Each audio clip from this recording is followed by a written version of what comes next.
Proper application provides a surface that appears damp.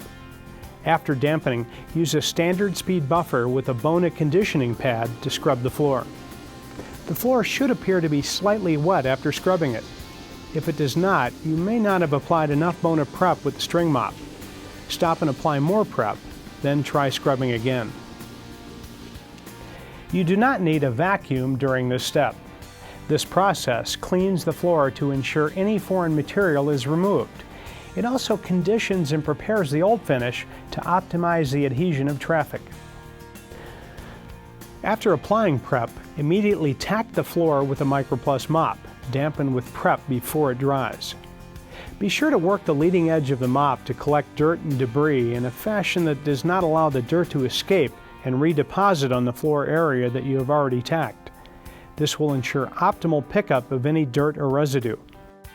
When preparing the floor with Bona prep and an auto scrubber, set the machine at normal maintenance settings for proper application rate and pad pressure. Use a conditioning pad driven by the auto scrubber maintenance pad. Pour prep into the tank of the auto scrubber. Move the machine with the grain of the wood and watch for loading of the conditioning pads. Change them as needed. Remember to check the pickup tank and clean it as needed. When using an auto scrubber, you can either tack after completing the entire floor or have someone follow immediately behind the auto scrubber, tacking up any residue left behind. Abrade the floor once it is dried with a buffer or auto scrubber using two Bona conditioning pads, one driving the other, so that the pad more effectively contours to the surface of the flooring.